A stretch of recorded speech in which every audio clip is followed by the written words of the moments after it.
All right, good morning, everybody. Again, my name is Jeremy Lake with Union Studio. I'm here today to talk to you about designing affordable housing across the urban to rural transect. And I'm the one with a clicker, so I get to go to the next slide. A lot of the speakers have given a little bit of their personal background, which I thought has actually been kind of nice. I grew up in Maryland, just north of Baltimore, but I went to college at Bowdoin College. Shout out Bowdoin, go you Bears. So I lived in Maine for 4 years. I don't think that's enough to call me a Maynard, but certainly love the area. From there, I made a radical jump down to the University of Miami, down in Florida. Certainly you can't study architecture at Bowdoin, or at least there was one class with a local architect that I did take that was transformational for me. But I ended up down in Miami, Florida, very different context. Did my master's of architecture there, and while there, I also did a dual degree in town design, neighborhood design. So that's why I get to talk to you today. I'm a principal at Union, and I'm also a director of our community design efforts. A little bit about Union Studio, for those of you that don't know about us. We were founded in 2001, so this is our 25th year anniversary. I've been with the firm for 14 years now. Prior to that, I was working in DC at Torty Gallison Partners. So my career also started in 2001, but not necessarily with Union Studio. There are 35 of us that are working there. Most of us are architects, a handful of people that have a planning degree, although none of the work we do is what I would call sort of capital P planning. We're not going to do your town's housing production plan. We really are architects that then spill that into design of neighborhoods and communities. Our mothership is in Providence, Rhode Island. 30 of us are there, but we also have a small office in Philadelphia. We started a number of years ago with 5 folks. So we like to say that we're sort of New England based, but we do have a national presence. We do work all over the country, currently working on projects in Arkansas, the Pacific Northwest, a couple of other places. So we do get around a little bit as well. Our mission is to use the power of design to enrich lives and strengthen communities. And we apply that to a whole range of projects. We like to sort of refer to ourselves as expert generalists, which is to say we're happy to kind of get ourselves in over our heads on any number of project types. Ultimately, we are problem solvers, so we're kind of happy to jump in and tackle any sort of problem. But our work does span mixed-use projects, hospitality, institutional, commercial, but by and large, most of our work is housing. That runs the gamut from affordable housing, we're going to talk about today, but also market rate housing, senior housing, student housing, housing in all forms, shapes, and sizes. But importantly, we also think a lot about the sort of space between buildings. This is the community design portion of our work. Really thinking about how neighborhoods come together, even if it's only 8 homes, how do we make a place out of those 8 homes? And really thinking about sort of the people that will live and inhabit in these spaces. One thing I love to point out on the slide is the lower middle image. If you can make that out, that is a birdhouse. That's at one of our projects that a resident built. It's a townhouse. It mimics one of the townhouses we designed for the town green. So I'm very excited that we're bringing the missing middle to our winged residents as well. That was a first for me. I thought that was awesome.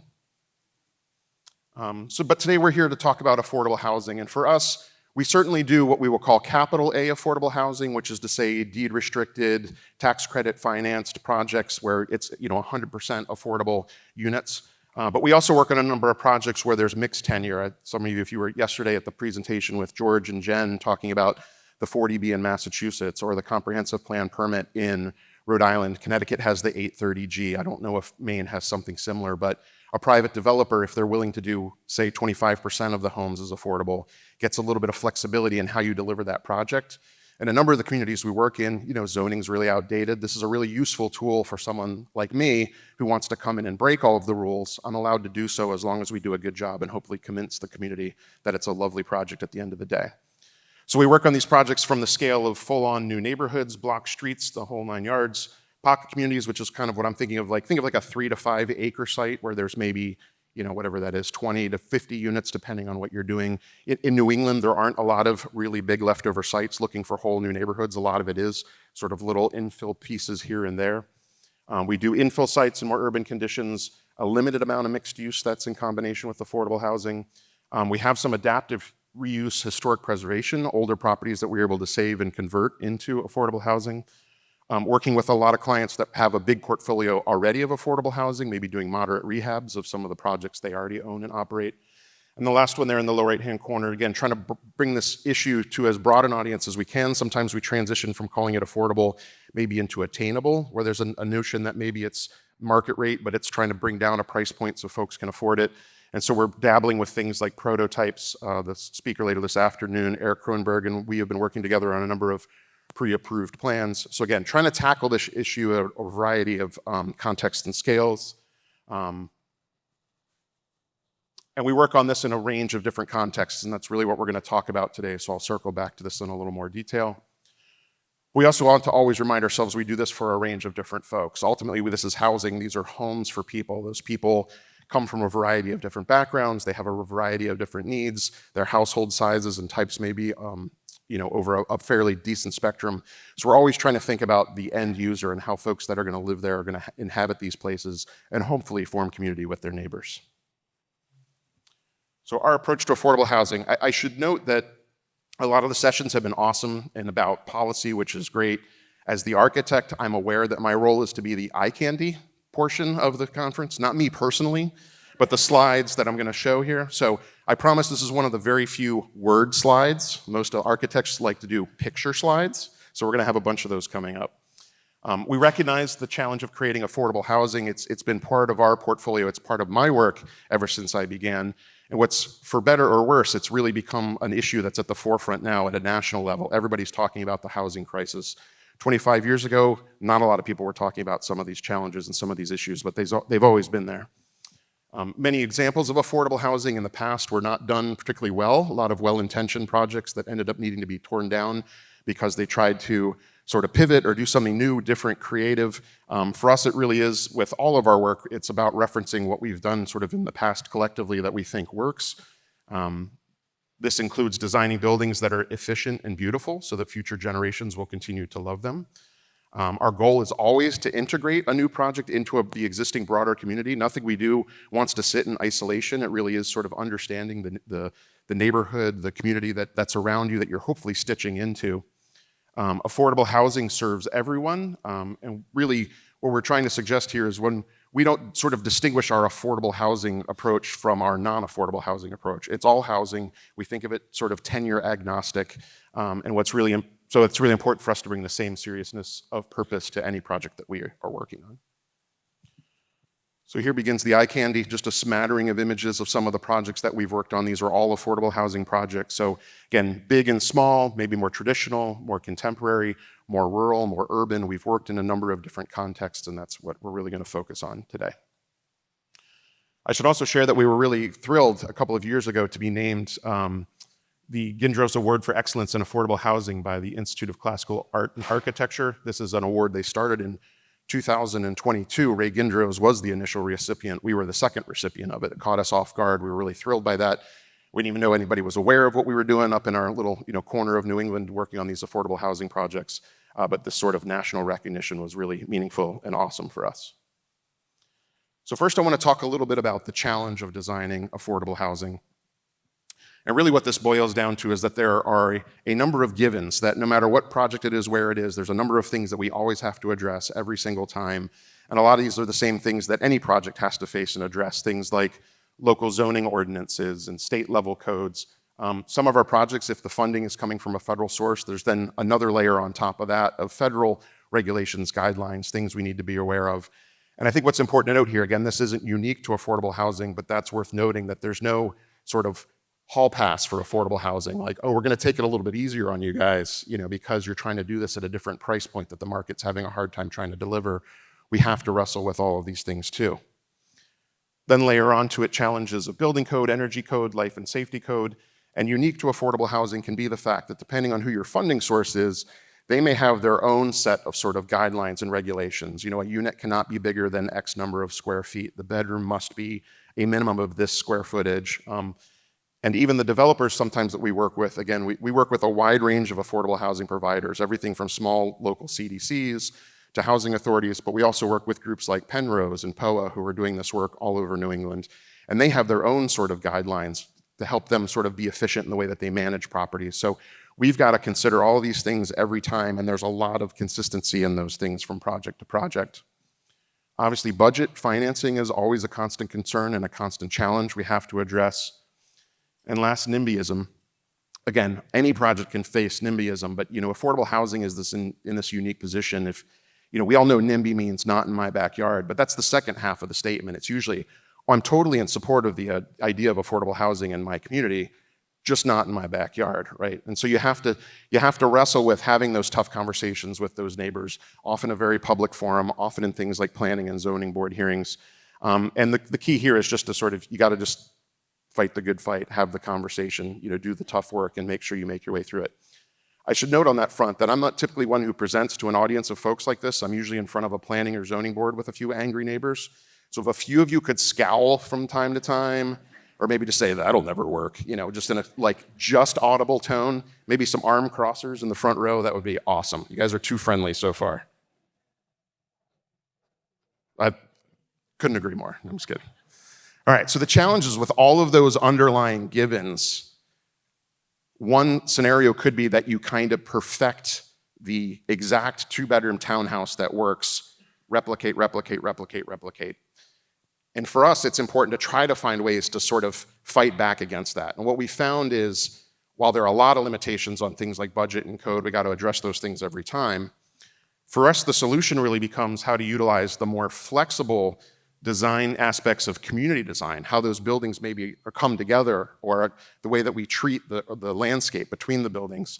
A lot of times that's where we can get that distinction between various projects to help them knit into a variety of different contexts.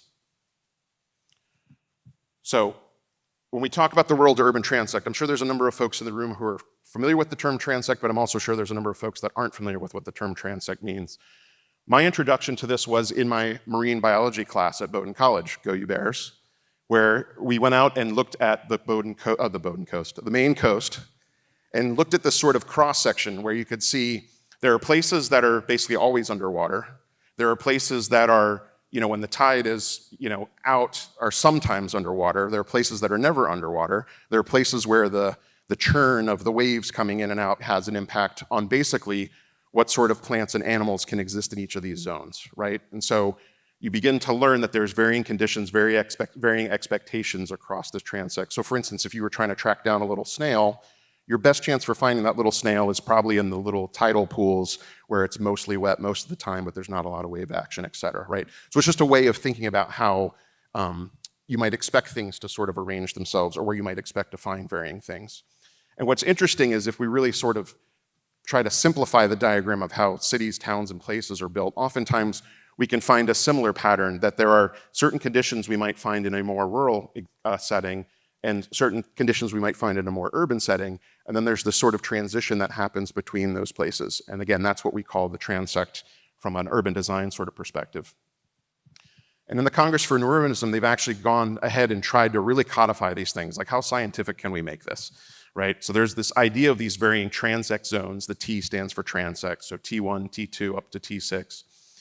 And one of the clever things about this is it begins to help you understand, maybe if you're in a more urban context, what sort of conditions or features might you expect to find versus if you were in a more rural context or setting. So for instance, let's look at sidewalks. In a very urban environment, we know the sidewalk is going to be paved from building to street. If there are trees, they're going to be in little grates.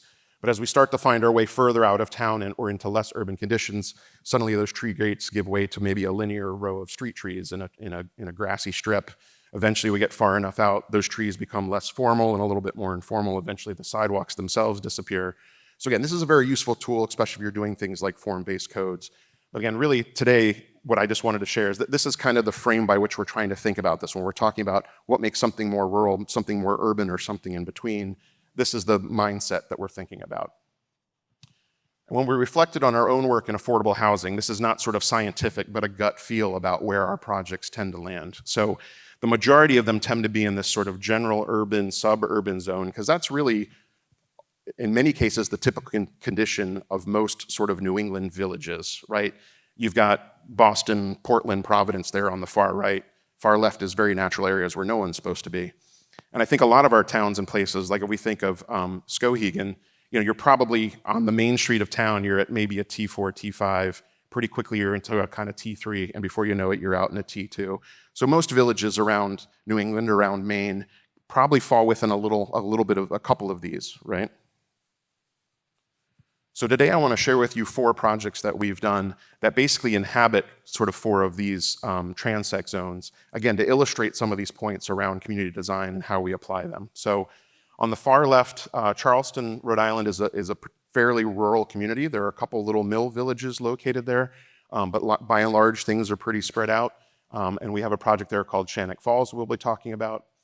Newport, Rhode Island, when you think of Newport, you're probably thinking of something a little more urban, but the setting for Park Holme, this neighborhood, is really out on sort of the edge of town, the suburban edge as it's starting to become Middletown. And so we had to take a slightly different, approach there. The residences at Riverside Square, this is Riverside, Rhode Island. This is basically just over the river from Providence, where things are still, a little bit urban, but you're only at sort of 2- and 3-story sort of scale. And then Capitol Square in Providence, Rhode Island, this is, a mile from the state capitol. So it's downtown. It's not the skyscraper downtown. That's why that zone is sort of grayed out. But again, all 4 of these projects are affordable housing projects. All these had those same underlying givens of zoning codes and all those sorts of things that we had to tackle. But as I go through this today, hopefully you see how each one of those feels very distinct and different from one another, and hopefully also feels like they're appropriate to those communities that they are within. I should also note that between these 4, they represent a range of things like, is it, a historic rehab? In the case of Shannock Falls, there was an existing home at the front of the property that we rehabilitated, converted into affordable housing. Park Holme, there was existing public housing on that site. So this was a replacement housing project in phases, taking down some of the old structures, putting up new structures, phased approach. So hopefully there's not too much displacement. Folks are moving from an old place into a new place. Residents at Riverside Square, Capitol Square, both those cases, those were brownfield sites where it was a use other than housing before and came in and did affordable housing afterwards. I won't go through all of these, but just to highlight a variety of different timeframes of when we worked on these projects, different client types, some CDCs, some housing authorities. Most were rental, but the Capitol Square project had some homeownership units and some mixed use as well. All right, so what are these community design principles? There's 10 of them that I'm going to go through and share with you guys. And in each case, what I'm going to do is I'm going to have a slide that introduces that principle and shares a project that we think sort of typifies that strategy. And then I'll follow that with those 4 projects and how we applied that principle to those 4. So again, hopefully you can see that transect idea. So the first one here is to clearly define public versus private spaces. Doing so helps really provide a sense of security. It lets people know where they're supposed to sort of hang out with their neighbors and where maybe you're not supposed to go walk right up to your neighbor's house and peer in their windows. This was a project we did in Barrington, Rhode Island called Sweetbriar. On the upper right was a plan that was done by another group before we got involved. It got through its sort of preliminary approvals, but everybody in the community hated it. And it had the classic challenge of, let's just sort of scatter the homes about, so we kind of maximize the breathing room between each of them, but it created a lot of open space that was no man's land. And this, again, was one of the classic challenges of some of the public housing projects from the 50s, 60s, 70s, where it was the tower in the park or barrack-style buildings where there was a lot of green space between the buildings, but nobody knew what to do with them. No one had any sense of ownership over them, and it creates a lot of challenges and problems. So we were brought on board to the project, but told, okay, we want you guys to do what you do, but it needs to have the exact same linear feet of roadway. It has to have the exact same number of parking spaces. It has to have the exact same building coverage, the exact same open space area, because they didn't want to restart that clock of the approvals process. So really all we did was we sort of rearranged the deck chairs in a way that made a little bit more sense, following these sort of traditional principles of creating what are clearly more public spaces. The things that are sort of colored in that limey green are meant to be shared lawns, that little crescent space, that little court in the back, whereas the lighter green areas are more of your traditional backyard, side yards, where we wouldn't expect the whole neighborhood of kids to come play in the space between those buildings. They're going to be playing out on that green space. So this is a very important principle in the work that we do. So looking at the 4 projects that we're going to be highlighting today, Shannock Falls, the most rural, we had a fairly informal green space there, a couple buildings framing it, but really only on 2 of the 4 sides. I should also note that this one, because it's a fairly rural setting, we had to treat our own septic on site, right? So we decided to double down and say our septic area, which are just tanks below the surface, is going to double as our community green space. So a lot of projects may say, no, let's just tuck that off in the corner kind of like a buffer, but then no one's going to really utilize it. So for us, we're trying to get the most mileage we can out of anything that we include in these neighborhoods. So we made it sort of front and center. So while you do have, a few little manhole covers, which isn't amazing, but they are what they are, you probably can't quite make out. There's also a little kid's soccer goal in there, right? So it is truly serving that dual purpose of community space that the residents can utilize while also serving that sort of septic need. In the Park Home project, as I mentioned, that one was a replacement of an existing existing community. So the challenge we had there was that sort of the streets and block structure were pre-established. We weren't going to be moving streets around a whole lot. So we had blocks that were sort of a little bit oversized, which meant we ended up in a number of instances where we had these sort of green spaces that were more in the middle of the block rather than out in the front of the homes, which is our usual preference. But the strategy that we use, which is actually pretty consistent in most of our projects, is sidewalks are a great way of delineating. One side may be more private, one side may be more public. So in the case of the Park Home project, the area that we also were able to save some trees, the sidewalk sort of lines that green space and it makes it very apparent what zone is expected for folks to be able to use communally. Whereas when you're on the other side of the walk, that's the sort of little rear walks that go to the rear patios for the homes. And so the sidewalk becomes a great way of trying to delineate between that public and that private. So again, Shannock Falls, you can see a similar strategy. Riverside Square, much more urban condition, much smaller lot. In this case, we did have a communal green space that is kind of tucked under those trees there at the end of the lot. But again, that walkway helped define what was sort of meant to be a little bit of a rear yard for the homes that were there. Again, their front doors were out on the main street. And then in Capitol Square, which is really apartments, they aren't individual townhomes. There's no opportunity for things like individual patios. But we still made sure that we had a space between the buildings. At the front portion of that, it was meant to be feeling a little bit more like a civic space between some of the commercial uses that were there. But once you passed through that threshold and went up to the back portion of the site, we still included a small patio, a small green space that the residents themselves could use.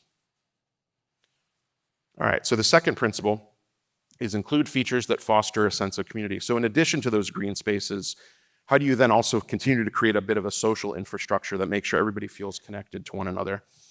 So again, our real hero here is the sidewalk. A lot of our projects, one of the things that comes up is, can't we just value engineer the sidewalks out of there? And we often say, if you do, you're sort of cutting off the lifeblood of, it's the thing that helps connect people to one another.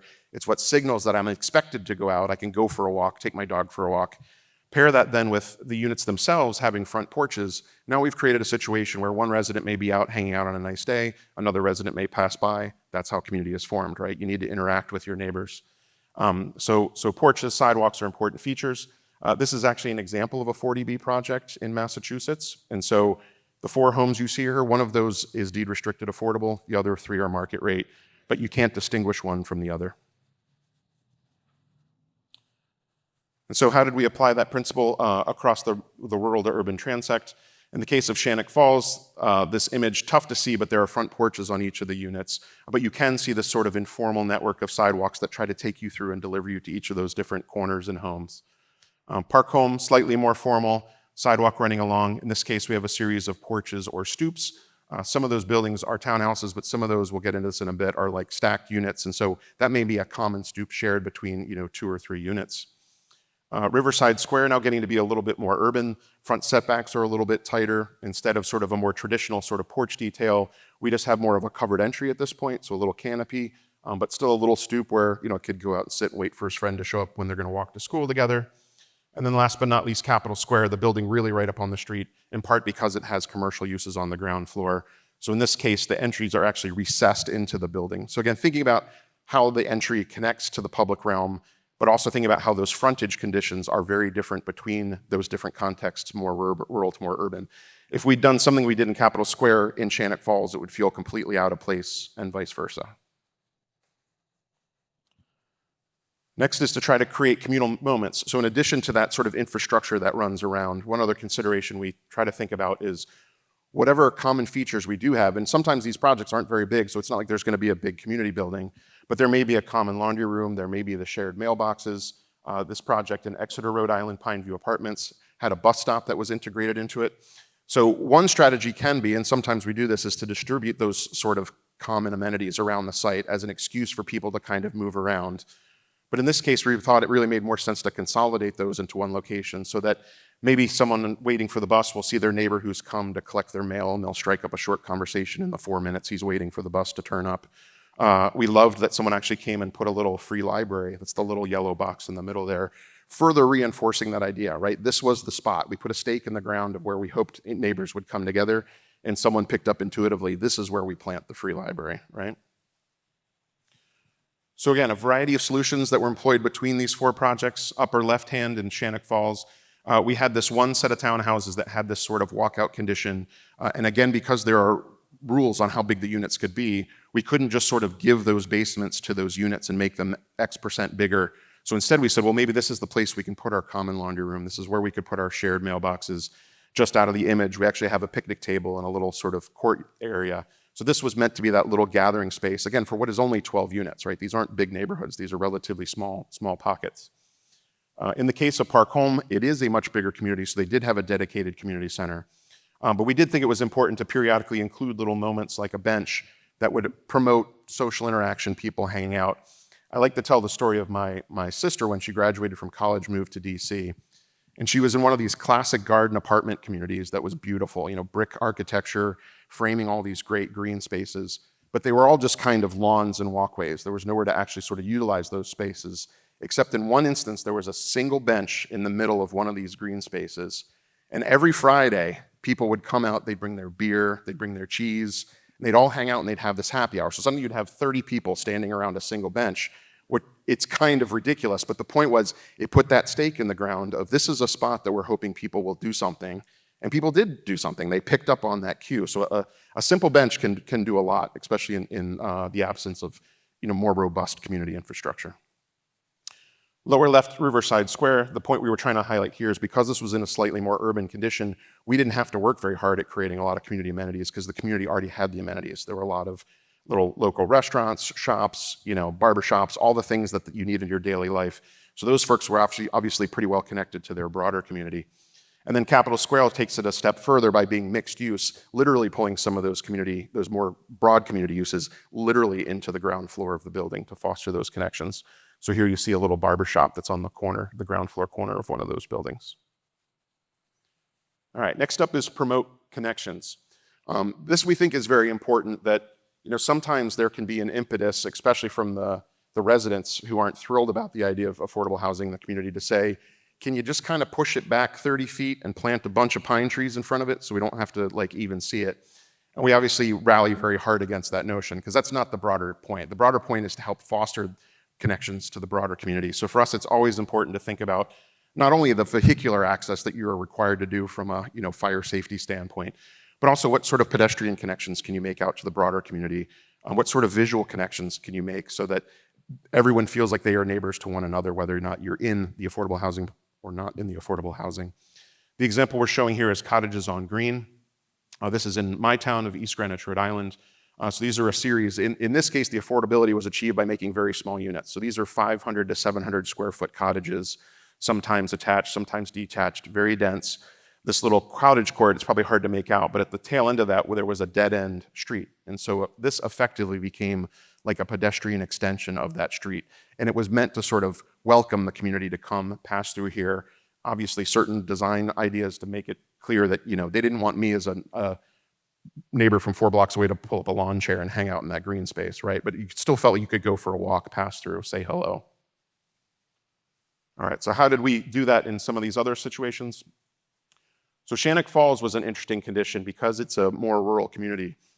We did want to kind of screen our density a little bit, right? So the thought was out from the main road. That's why we kind of had our drive sort of jog off. We sort of pushed our buildings a little bit off to the side. But we did want to make sure that the one in the back was still visible from the street and that our green space, our community green space, was visible from the street.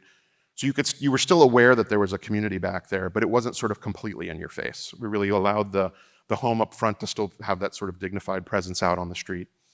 And it was also important for us to pull that sidewalk all the way out. I wish it didn't have to walk by that dumpster enclosure. That wasn't what we were hoping would be in that spot. But those visual connections are important to make. Park Home, again, we were doing replacement housing in this case, and it's hard to make out in that little image, but right across the street from the edge of the project is a great sort of regional park. So we went to great lengths to make sure that our buildings were doing their part and holding up the frontage along that street, make sure our parking was screened, as many front doors as possible facing out to that park, again, to facilitate that connection to the broader community. In the case of Riverside Square, the building, really here, the connection was just hold the street wall, do your job, break down the scale of the building so it felt like the articulation of smaller buildings that had come over time in that community. And then lastly, Capitol Square, similarly, buildings right up on the street, but there was this pattern in this community of these sort of double and triple deckers that often had their gables facing out front. So even though we were doing buildings that were of a slightly larger footprint, we broke down the scale of those buildings by doing those series of front-facing gables so it would pick up on that rhythm and feel like it was connected to that pattern already existing in the community. Next up is to consider the impact of parking. We've not yet fought the war on cars here, but cars are still very much present in our projects. But thankfully with affordable housing, there's a much lower expectation for what that needs to be. And a lot of the people we work with have really good solid data on how much parking their residents need. So we're often able to really fine tune and provide only as much as is needed. But we also work hard in thinking about how you distribute and how you design that parking into the neighborhood. So for instance, when we have an entry drive, we really want to treat that as if it's a residential street. We still put parking on it in the form of parallel parking. That serves a lot of great purposes in terms of providing a little bit of buffer maybe between the roadway and the sidewalk. Also is a nice signal for if guests are coming over, they can park wherever they can on street. So in this case, we did a combination of a limited bit of on-street parking in the fronts, and then we had these series of smaller lots that we also tried to break up and distribute around a little bit, often trying to tuck them in the little corners where we could. So again, when you were walking around the neighborhood, we were in those more public areas, the parking lots were kind of screened and tucked away. So here's, again, how we treat that in a couple of different conditions for these projects. So in Shannock Falls, again, in this case, this project is small enough and rural enough that we never had any aspiration of thinking of that thing as like a street. It really was just sort of a shared driveway. And so that's why we kind of let it meander a little bit. Again, it helped us get sort of the flow of things off and away from where we wanted to put that green space. If the civil engineer was responsible for how this had been laid out, they would have had the drive come right in and all the parking hug that right-hand side of the lot. And the homes would have all been pushed to the left-hand side. That would have been probably a slightly more efficient way of thinking about this. But what's the one thing you would have seen if you were walking by the broader community? You would have looked up this driveway and seen a whole bunch of parking behind this big white building and probably thought, oh, this is a funeral home, right? So for us, it was really important to think about those relationships. So again, we had a small parking lot that was down between the lower two buildings. The existing trees that were there did a great job of making the parking kind of go away. And then we had a secondary little lot sort of tucked in the back corner, again, sort of nestled in between the buildings where it wouldn't have much of a visual impact. In Park Home, in this case, again, there was existing housing here. So there were existing streets, there were existing parking. We had to kind of live with that. But importantly, we said, okay, but let's still try to think of those as streets. Even though it's head-in parking, let's break that up periodically with a planted landscape island. Let's put a continuous sidewalk behind that. Let's have our front doors face onto these areas so it really feels more like a street than it does a parking lot. Let's do the best we can with what we were dealt here. Riverside Square, pretty straightforward. Put the building on the street, hide the parking in the back. We can do that all day long. That's the right approach.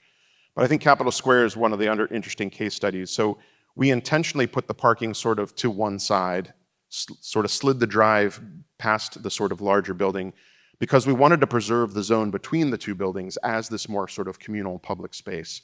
So that would help activate some of those commercial properties. It could feed through and tie then back to the little green space and patio we preserved in back.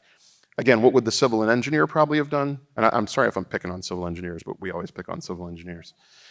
They probably would have run the drive right up the middle, and they probably would have put the parking pretty evenly distributed in the middle of that and used what open space we had to create a buffer around the edges of the parking lot. And so for us, it was more about consolidate the open space into something useful, slide the parking over where the larger building will largely screen it from the street, and really limit the visual impact of where you actually come into it. So again, these are all important considerations. All right, I think we're about halfway through. How are we doing on time? I need to pick it up. All right, utilize missing middle types. I think a lot of you are familiar with the idea of missing middle. If you aren't, really, it's just to say there are all these great housing typologies that we built before World War II. Post-war, the combination of zoning codes and building codes tried to simplify everything down into low-density single-family homes or high-density multifamily buildings. The result being that you didn't have a whole lot of great ways of making those two things play nicely together. So there are these whole range of types, cottage courts, duplexes, townhouses. The left-hand side of these are really single-family homes that are maybe attached or arranged in very sort of clustered ways. And then stack flats, manor house walk-ups, those are really very small multifamily buildings. So for us, a stacked flat is, a double-decker or a triple-decker, 2 or 3 units sort of stacked vertically. A manor house is something where we're thinking of that as being like 4 to 6 units. At that scale, we can design something that kind of looks like a big house. Or, we've worked on projects out on the Cape, and there's a lot of old captain's houses that were built back in the day with 8 bedrooms in them. Nobody needs an 8-bedroom house anymore, so a lot of those have been converted to 4 or 6 units. By the time you get to the walk-up, which is 6 to 12 units, you're at a scale where no one's going to be able to pretend that that's a big house. It really is a very small apartment building, but it's a very effective way of getting a lot of density. And the building code, the IBC, allows you to do 4 units per floor, up to 3 floors, and you only need a single central stair. You don't need corridors and a secondary stair. So there's this kind of natural upper limit of 12 units because of the IBC that really informs what that wants to be. So again, in most of these cases, we're mixing and matching a couple of these types. So Shannock Village, the existing home when we converted it, that really is a couple of flats that are stacked on top of each other. And the new construction were all townhouses, little triplexes. Park Home, we have a combination of what are true townhouses, individual units attached side by side. But we also have these types that are actually a series of, they're almost like attached stacked flats. So depending on how you want to think of it. A lot of times the funding sources we get, especially for the 100% affordable projects, there's a requirement for some number of ADA units that have to be single, flat level units. Often we can't afford to just do a standalone single story structure. So what we will often do is say, okay, let's utilize so on this corner here, that's this sort of gable end with the dormers. There are 3 units in that little piece. So there's a door on this front facing side that takes you into a ground floor flat, 2-bedroom unit on the ground floor. Come around the side, we have a pair of doors. They're each their own individual stair up to what are effectively 2 two-story townhouses on top of that flat. So we're able to do what is effectively like a little multifamily building, but really reads like it's a townhouse building. And we can mix and match those components to sort of meet the program we need to meet. So most of these projects have some version of a stack flat because we need those flats to meet those ADA requirements.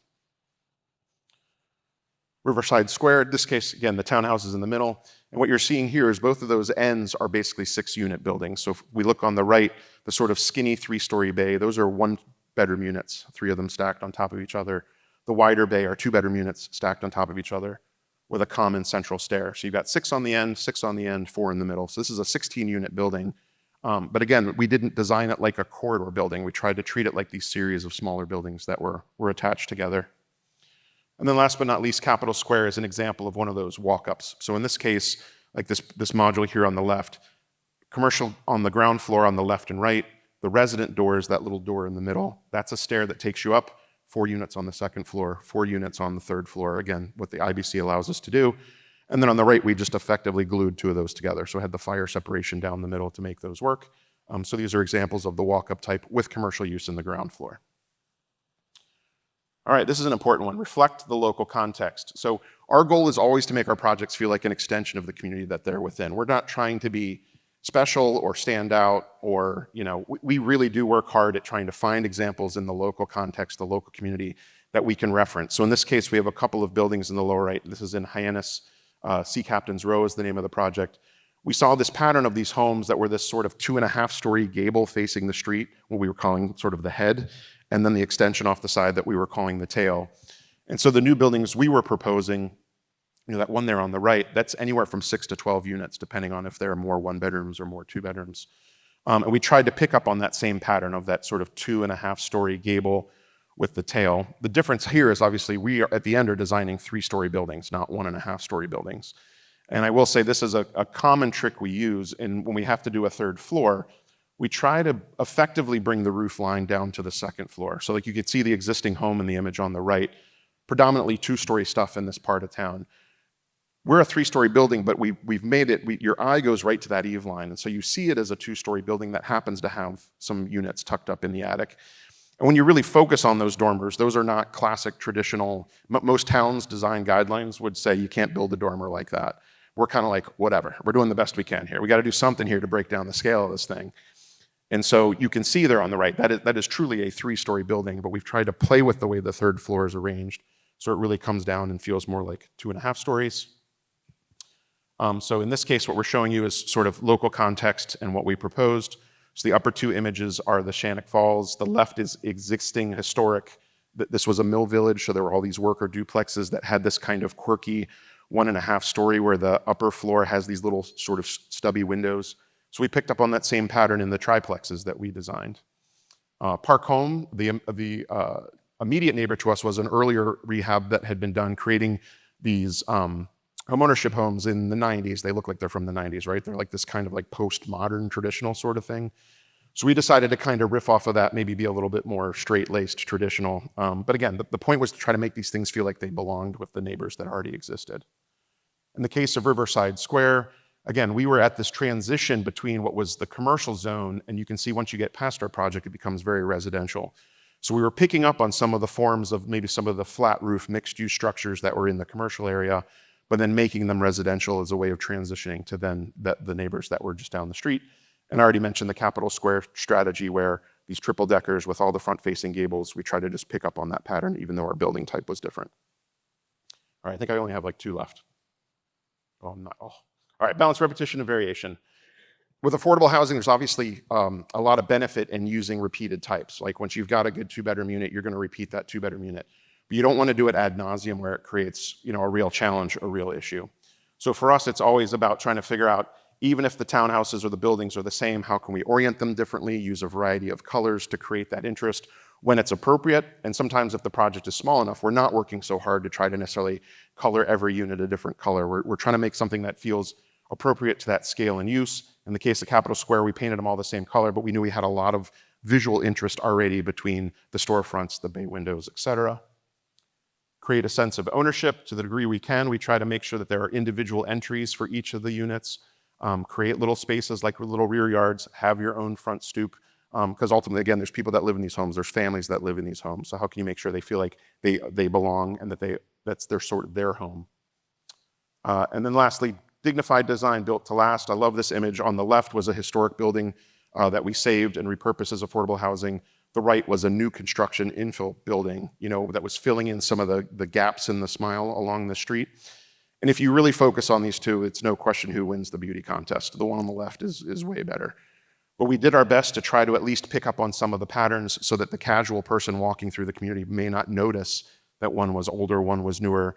In this case, we convinced ourselves we could spend a few more bucks on a handful of brackets at the top there so that, again, it would feel like it was sympathetic and belonging. And again, I don't need to point out the differences between all these because there really aren't any. This is where it sort of reinforces. At the end of the day, we're typically using a pretty similar palette between all these things. This is fiber cement siding because most of our clients recognize vinyl is going to fall apart pretty quickly and they're going to own these things long term. Vinyl windows, pre-finished hardy, maybe painted. But what's important is just to do beautiful, lovely, simple designs that will stand the test of time. And good proportions don't have to cost you any more than bad proportions, right? So a little bit of this is just being a good doobie, work hard at making things stack. Maybe the interior floor plan's a little bit awkward in a few locations, but ultimately it's how these things frame and create the public realm that's important. So again, I'll leave you with, these are those 10 points. QR code here, if you're interested, brings you to this primer on affordable housing that we created. We have what we call the United in Design Scholarship. We've been doing this for a couple of years now, where someone who's about to enter their final year of architecture school, if they are from some sort of underrepresented minority group, that's on them to help define what they think that means. They can apply, and every year we have 1 or 2 of these folks join our office. They're with us for the summer. We pay them for the time they're there. We give them a housing stipend, and we give them a scholarship towards their final year of school. And every year we have them help us do some form of a research project. This one actually took 2 summers. But we wanted to do this little primer on affordable housing, really meant to be used by the broader public who don't really understand some of the underlying issues or challenges of affordable housing. So folks that are maybe in municipal or on a zoning board or NIMBY residents wanted to create a little guide for them to sort of begin to understand these issues. So I'm gonna do 1 minute over. Thank you. Thank you, Jeremy. That's great.